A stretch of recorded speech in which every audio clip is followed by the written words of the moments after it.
Google पर आप जब भी कुछ सर्च करने लगते हो तो वो सामने से आपको सजेशन देने लगता है कि दुनिया में लोग इस सर्चिंग को इस तरह से लेते हैं और आप शायद ये सर्च कर रहे हो, क्योंकि उसने देख रखा है कि इस वर्ड के साथ लोग और क्या क्या सर्च करते हैं। पर शॉकिंग न्यूज़ गूगल के लिए भी ये है, एक अनएक्सपेक्टेड सिचुएशन गूगल के लिए भी ये है कि पर 6 searching on Google 1 searching is the first time searching in the history of Google. यानी आज के हालात ये हैं कि जब 6 सर्च होते हैं गूगल पर तो उसमें से एक सर्च तो ऐसा होता है जो गूगल ने भी अपनी ज़िंदगी में नहीं देखा, वो पहली बार सर्च किया हुआ होता है। ये इस चीज़ की ओर इशारा करता है कि लोग इतनी सारी नई नई चीज़ें ढूंढ रहे हैं जो गूगल ने भी नहीं देखी है। क्यों ऐसा? क्योंकि दुनिया इतनी तेज़ी से बदल रही है और हमें बहुत जल्दी नए की ओर जाना पड़ता है। बहुत जल्दी बहुत सारी चीज़ें आउटडेटेड होती जा रही है। इस आउटडेटेड होने वाली चीज़ों में सबसे आगे है नॉलेज। नॉलेज भी बहुत जल्दी आउटडेटेड हो जाता है। The half life of knowledge is 10 year and in maths and science it is a 2 year। इतनी जल्दी से दुनिया बदल रही है, तो हमें लगता है इस हालात में हमें क्या करना पड़ेगा इस दुनिया में टिकने के लिए या तो सक्सेसफुल होने के लिए। हमें और ज़्यादा नॉलेज चाहिए, और ज़्यादा इन्फॉर्मेशन चाहिए, हमें हमारे दिमाग से और ज़्यादा काम लेना होगा और दिमाग को और ज़्यादा काम देना होगा। Here we are wrong। ये जो आने वाली दुनिया है उसमें हमारा पहला प्रॉब्लम दिमाग से रिलेटेड नहीं होने वाला है, हमारा पहला प्रॉब्लम दिल से रिलेटेड होने वाला है।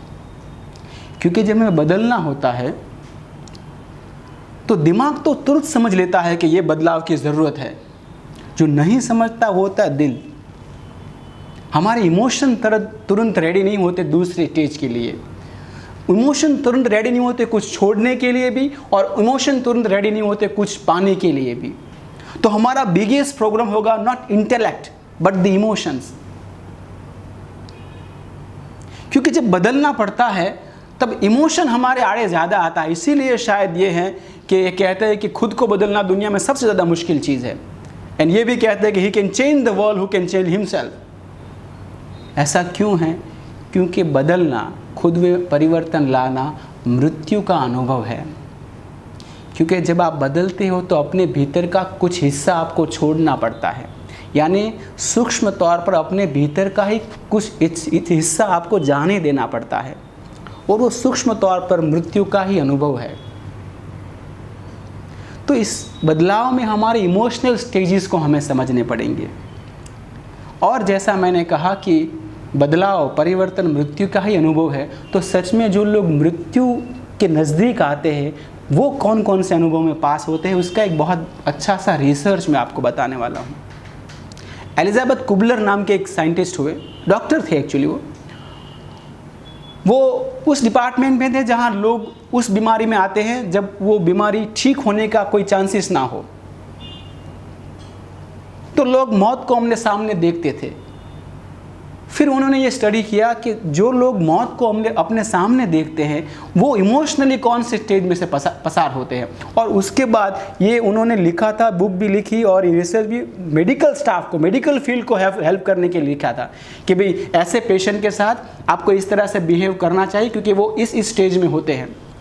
पर बाद में ये भी बहुत स्पष्ट हो गया कि सिर्फ मौत को सामने देखने वाले लोग ही नहीं, बदलाव को सामने देखने वाले हर एक लोग इसी स्टेज में से पसार होते हैं। बदलाव को सामने देखने वाले लोग या तो बदलाव करने की अवस्था में आने वाले लोग कौन से स्टेज में से पसार होते हैं? सबसे पहला होता है डिनाई।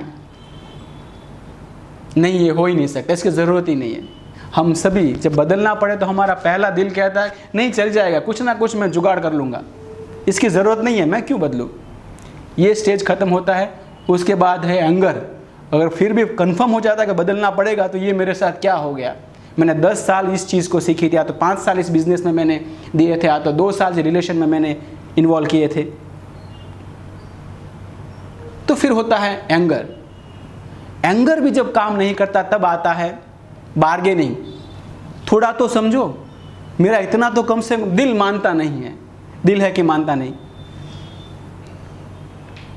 फिर जब ये बार्गेनिंग भी नहीं चलती तब डिप्रेशन आता है, और डिप्रेशन का जब लेवल ख़त्म हो जाता है तब आता है एक्सेप्टेंस, और एक्सेप्टेंस के बाद इवोल्यूशन आता है, फिर बदलाव आता है, फिर आगे जाने के लिए आप रेडी हो जाते हो।